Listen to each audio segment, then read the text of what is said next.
Guys, अगर Hi, I'm आपने in आरा Netflix बली and I'm your हिल्स के freestyle बारे dance में teacher. First part and second part नहीं देखा है तो मेरे चैनल में जाकर आप ज़रूर देखिए नेहा के बारे में। ये स्टोरी बहुत इंटरेस्टिंग है और इसमें बहुत ज़्यादा सच्चाई है। तो बात करते हैं आरावली हिल्स। उससे पहले आप मेरे चैनल को subscribe, like, comment and share कर जरूर करिएगा। नेहा नेहा कहाँ गुम सी हो गई थी? नेहा मिल क्यों नहीं रही थी? लेकिन कुछ ऐसा हुआ कुछ साल बाद कि उसकी डायरी मिली। लेकिन क्या वो डायरी में जो लिखा था वो सच था? क्या उसके साथ वो हुआ था? शायद हाँ। डायरी में लिखा था, मुझे उसके साथ अकेले नहीं जाना चाहिए था। यह धक्केदार था। जो अजीब सा हुआ, एक ऐसा रहस्य जो मूल जांच में कभी शामिल नहीं हुआ। मल्होत्रा दिल में डर लिए आरावली की ओर चले जा रहे थे। डायरी जिस क्षेत्र में मिली थी वह 2003 में खोजे गए क्षेत्र में शामिल नहीं थी। इसका मतलब साफ था, किसी ने इसे वहां रखा था।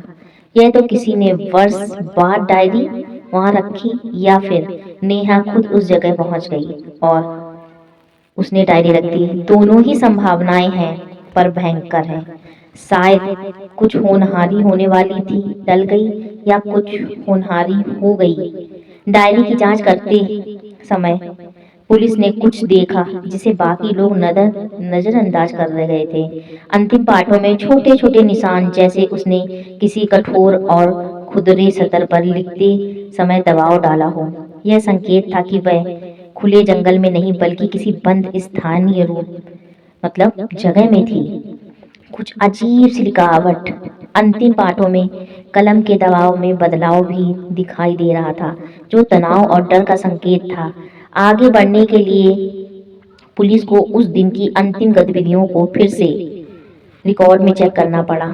उन्होंने उस शिक्षकों और छात्रों से मुलाकात की जो अब भी आसपास रहते थे। नेहा के माँ बाप फिर उसी परिस्थिति में आ चुके थे।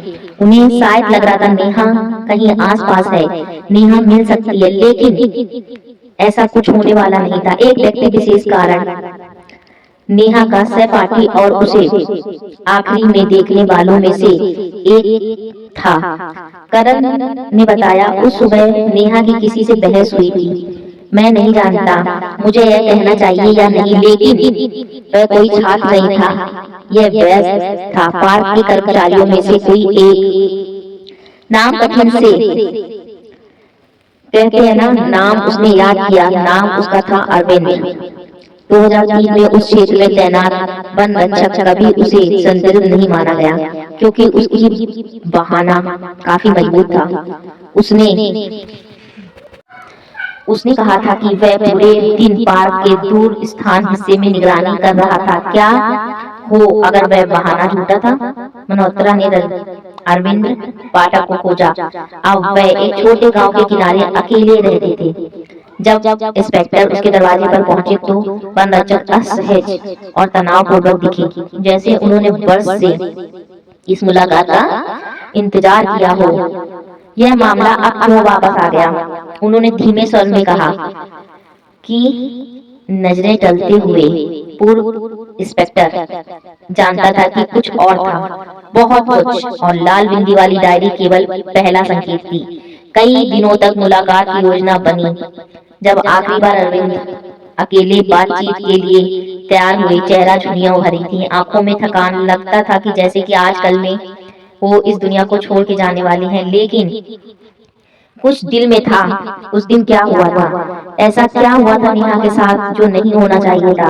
एक होनहार बच्चा जो गुमसा हो गया था, जैसे कि मानो ये पिकनिक उसकी आखिरी पिकनिक थी।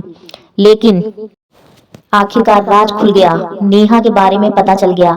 नेहा डर कर फिसल कर चट्टान के नीचे गिर गई थी। उसका सिर चट्टान से टकराया और वह बेहोश हो गई। मैं मदद मांग सकता था, उन्होंने टूटे स्वर में कहा, लेकिन मैं जम गया था। मैंने सोचा लोग कहेंगे कि यह मेरी गलती थी। मैंने उसे उठाया और मोबाइल सिग्नल की तलाश में ले गया, लेकिन वह क्षेत्र की पूरी तरह निगरानी रखने में और काफी चीजों को समझने में मैं थक गया था और मैं घबरा सा गया था। कि अब होगा क्या। काश मैं तुरंत शिक्षकों के पास ले जाता। नेहा 3 किलोमीटर दूर पुराने शिकारियों के एक परिसर में ले गया ताकि वह आराम कर सके, लेकिन शायद उसका वो आखिरी दिन था। मैंने कुछ नहीं किया उसके साथ, मैंने उसको छुआ भी नहीं, लेकिन मैं डर सा गया था कि शायद वो लोग मेरा नाम लगाएं कि मेरी वजह से एक बच्ची की जान चली गई। क्या ये सच था या झूठ? लेकिन मैं सच बोल रहा हूँ, मैंने कुछ भी नहीं किया और मैं कुछ कर भी नहीं सकता था क्योंकि वो एक छोटा बच्चा था। मैं बहुत डर गया था, बहुत डर गया था, लेकिन शायद वो उसका आखिरी दिन था।